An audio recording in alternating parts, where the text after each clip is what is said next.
All right, so for those that don't know, I shoot pretty much all of my portrait work with the Pentax 6.7 because of this 105 lens. I love the look, I love the depth of field it gives, it's famous for it, it's amazing. However, I've been shooting so much film that it's getting really, really expensive. So it got me wondering, can I replicate this look on a digital system? And turns out you kind of can. I paired a 65 Mitakon lens with a Fujifilm GFX100S II. I know, not the cheapest system, but I wanted to try it out, okay? So I got that, that's one problem solved. The other problem solved is getting the digital images to look like film. Now, very luckily, a company called Dehancer reached out to me and gave me a trial of their work, of their software. What it is, it's a plugin for Adobe, Capture One, DaVinci, Premiere, all your things, and it basically gives you presets for film and settings to create your own kind of film emulations. So I want to try and create the film look. So to test this out, I organized a shoot in London with a very nice model called Valerie, and yeah, we took some images on both systems, and yeah, this is how it went.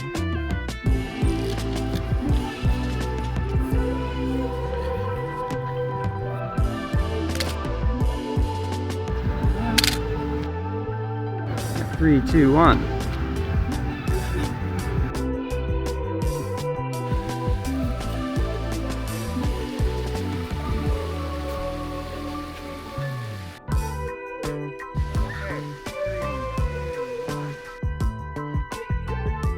Okay, hi. Back from the shoot. It's been a few days. I have both images now from the GFX and the Pentax 6.7 loaded. So yeah, let's have a look. Now, this is the shot from the Pentax 6.7 on the Portra 400. Now, just to caveat, Portra 400 acts very, very differently under different lighting conditions. This was shot in very overcast weather. I also underexposed it, so it's got that classic kind of very warm brown yellowy look. And this is the shot from the GFX. Instantly an incredibly different photograph. You couldn't, like, extremely different. So I'm really interested to see how we can get anything like this using Dehancer. So yeah, let's go to Filter, Dehancer, and open the plugin. So this is Dehancer with our image in the center with nothing applied to it. You can see all of the film profiles on the left here. Let's just have a look through some of them because, yeah, oh, here we go. CineStill 800T is a really popular choice. And then I like how they have less popular films as well, like older films like Fuji Reala 500D. It's a really old cine film. I actually have a few rolls of this. So the more popular C41 films like Fuji 100, Industrial, Pro 400H, Natura as well. And then more exotic stuff like Fuji FP100C. And actually, let's just apply some of these straight away. Instax, black and white, the Neopan. Really nice selection, actually. I was quite surprised at how big their library was. Even to have, you know, more weird stuff like Lemochrome Purple. No Harman Red or Azure yet, or any actually lomography films either. So maybe that's something that they'll expand upon in the future. So yeah, those are the film profiles, their base profiles for you to then build and work on. And if you did want something a little bit quicker, they have these presets on the right here. And these are, I guess, profiles made by the Dehancer team that will give you more of an expected result based on the film you choose. So yeah, let's try and find Portra 400 and see what that looks like.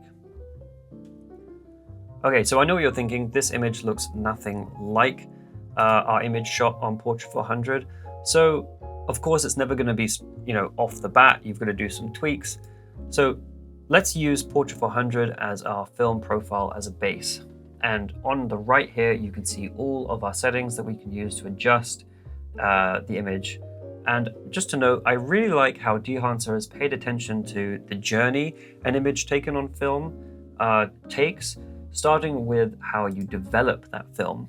Now, this tab is supposed to simulate the push or pull process that you can use when developing a roll of film, and how if you push the film, it's going to get more and more contrasty, and if you pull the film, it's going to lose that contrast. And you can adjust the contrast and also adjust the gamma as well, and the color separation, color boost, and all that. So in order to get our photo to look more like the film shot we took, I'm just going to adjust. I'm going to boost the contrast just a little bit to around here, just to add a little bit of touch. And I think this is one of the main things with this program. This is not a slap all system, slap all settings on and you're going to get a look straight away. You have to do some tweaking to get it right.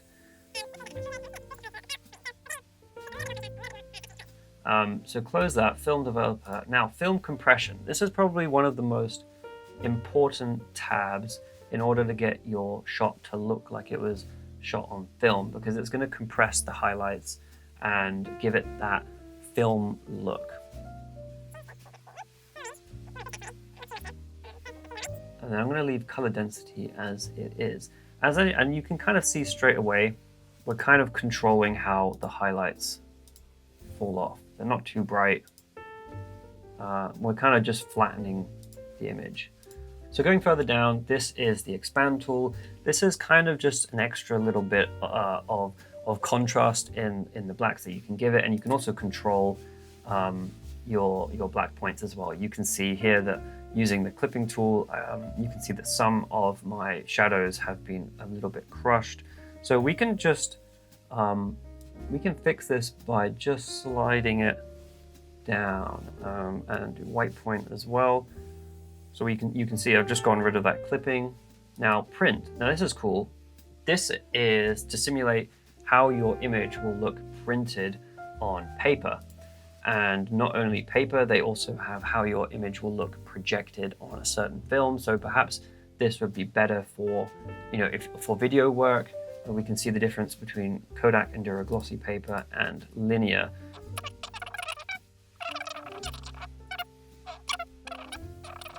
So we've kind of just brought it back. This is a cool one. This is kind of where you can do your color adjustments using a color head. So if anyone's ever been in the darkroom before and printed color, you'll know this very well. You can use the color head on the enlarger to adjust your CMY values, and this is how you'd get the correct color exposure in the darkroom. And usually it'd be the opposite. Usually you'd be playing around in the darkroom trying to get the optimal exposure. So, but to simulate portrait, we're gonna adjust some of these. So I think the blue and the yellow is fine here. I think we're gonna have to adjust the greens, make it a little bit more green.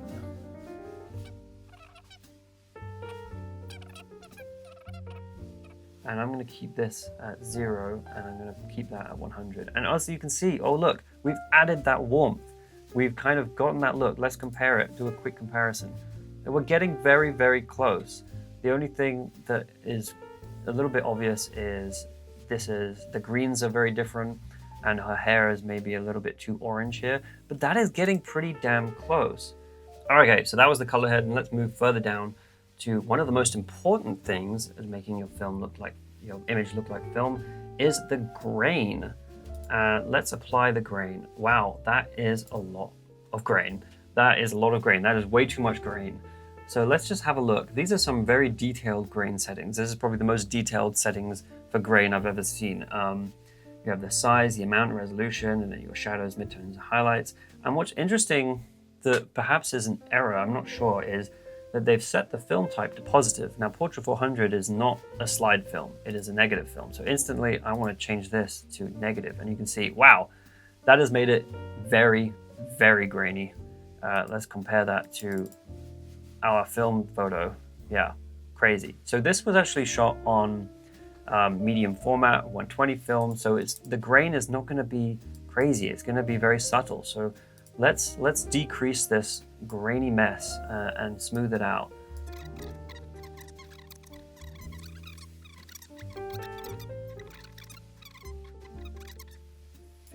Now let's compare that with our film image, and yeah, wow, okay, that is looking pretty damn close. So let's zoom out and see, yeah, how that has affected it. Pretty damn close, we're getting close. Okay, now moving on down to halation. Now, if your film is a cine film or it doesn't have a remjet layer, then you're gonna have a lot of halation in your image. This is why CineStill, films like CineStill 800 are very popular. So we can go crazy with this. You can add loads. Let's just go crazy. Amplify it, and we can add loads and loads of halation. Now, of course, Portrait 400 has an anti-halation layer, so we're just going to turn this off. We're just going to ignore this because it shouldn't really affect us too much. And we're just going to go straight way down to bloom, because this is going to diffuse our image a little bit. We want to add just a touch of bloom. And that's interesting, actually. You can adjust the bloom. Did they have that for halation as well? Oh yes, they do. Sorry guys, going quickly back to halation, you can see that they have actually settings for the different cine films with and without remjet. That's really cool. Just slap that on some video, it looked great. And then just going back to bloom, they have the same thing for bloom as well. Wow, okay. But of course, I don't want crazy bloom. I just want some subtle bloom to like smooth out those highlights.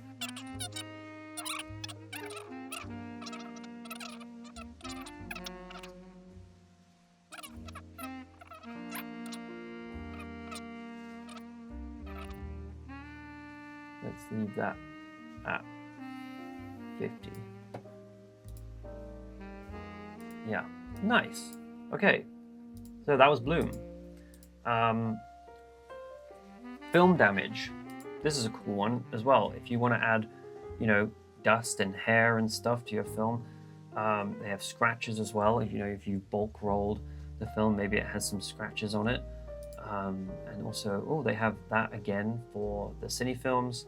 You can add, the size of scratches and dust compared to the size of the film. You can see, wow, okay, it's added quite a lot of muck. We can let's see the craziness. Let's amount it all to 100. Wow, amazing. And I love that you can refresh it too, so it kind of randomizes it. So no image is the same, no dust, no hair, and no scratches are ever the same. Well, sometimes scratches are, but that's a cool little option. And of course you can tweak it to your heart's desire with the scale and the balance of it, but I don't want any dust. I don't want any errors on my image. So I'm gonna just turn this off. And now we're getting towards the end, and this is a fun one. This is for video really only, but this is gonna create that, the negative kind of gate that you get from all those cine films. And if you're doing video, this is gonna be a fun one. I like the cine film Panavision one personally. And you can be quite detailed with this as well. You can make it sharper or more rounded. And they even have one for positive film as well. You can change it from negative to positive, and even vertical to horizontal. Okay, so that was Overscan, a really cool, extra thing that you can add to your videos and make it look like, it was shot in a real cinema film. But of course, for this, we don't really want this. So we're going to turn that off. And then just very lastly at the end, we can add a little bit of a vignette, maybe just a tiny dash of it. And I think I'm just going to leave this as it is. And I'm going to say I'm pretty happy with this. Seeing what it was before, we can go up here and we can see it before and after. And to save this, you can go to your presets and you can save the presets here. And when you're ready, apply it, and it will apply it to your image. And there you go. Okay, now let's compare both images and see what they look side by side. And here it is. All right, so that's not too bad, I think. That's pretty close. Obviously, there are a few differences. You can see that the sky is a lot more blue and this is a lot more red, and the greens are pretty different. But, you know, for spending 5 minutes in Dehancer and applying it, that's pretty damn good. And it's made it look a lot like film. This does not look like digital anymore. So I'm actually pretty happy with this. And, you know, you can never really expect the colors to look exactly the same on any film, to be honest. A quick example that I pulled up is just go on looking at Lomography's website, and this is their, you know, Portra 400 page, and you can see, look, Portra 400 shot in sun looks very, very different to Portra 400 shot in overcast, and this is looking more similar to what I got.